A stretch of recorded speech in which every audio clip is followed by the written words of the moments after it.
your elders. Not by much. Yeah, not by much, that's right. But thank you. Look at this room. We hadn't had a full room in here since I've been in here 4 years on any hearing. Thank you for bringing the light to what this is all about. It's about health in our country. There might have been a half a dozen people in the last Health and Human Services nominee. Nobody was interested. Lawyer who worked from home in California, didn't do a damn thing in terms of what we needed when COVID was full steam. So thank you. Thank you for getting our young people involved. My two boys, 28 and 30, a year or so ago, they were going to vote for you for President of the United States. You know why? Because you're trying to save their group of people from the chemicals and the things that we have in our food. They're fired up about it. And you brought light to that. And thank God you've done that. You brought importance to what we're doing. You know, I coached for 40 years. In the last 4 or 5 years I coached, I'd never seen like the run on drugs our young people are being given by doctors across this country. We have a attention deficit problem in this country. You know, attention deficit, when you and I were growing up, our parents didn't use a drug, they used a belt and whipped our butt, you know, and told us to sit down. Nowadays, we give them Adderall and Ritalin. It's like candy across college campuses and high school campuses. Mr. Kennedy, what are we going to do about that?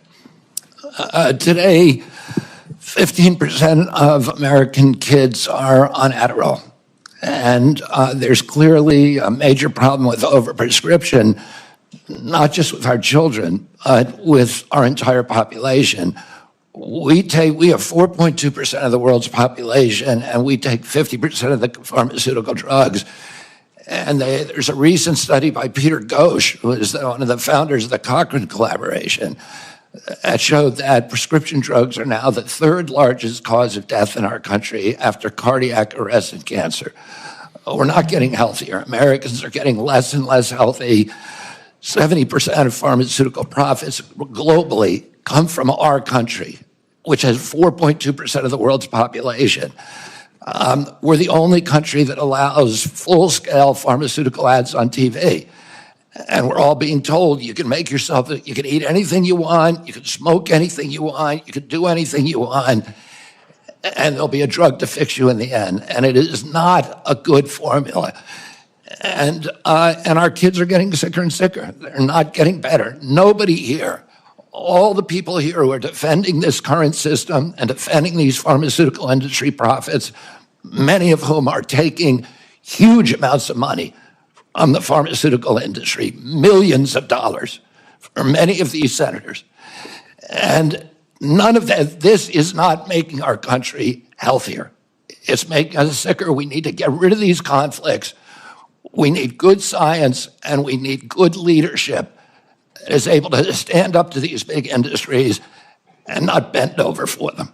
Thank you. And you brought to light the vaccines over the last couple of years. I've had my first granddaughter here in a couple of weeks, and my son and his wife have done their research about vaccines, and she's not going to be a pincushion.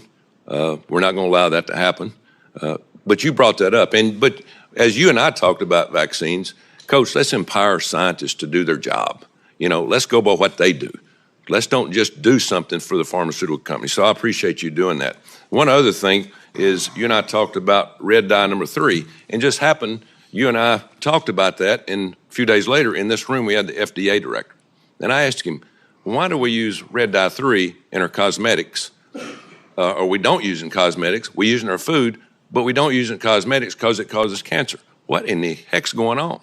Well, a few weeks later, because of your insistence, we dropped it. So tell me about dyes and things that you're concerned about, because I get more talk about that than anything. We have 10,000 ingredients in our food in this country because FDA employs a standard called the GRAS standard that looks at any new chemical as innocent until proven guilty.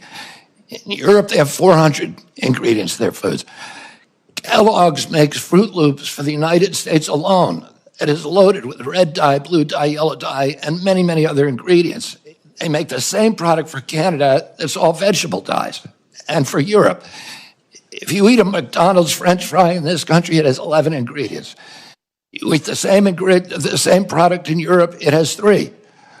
We are allowing these companies, because of their influence over this body, over our regulatory agencies, to mass poison American children. And that's wrong. It needs to end. And I believe I'm the one person who's able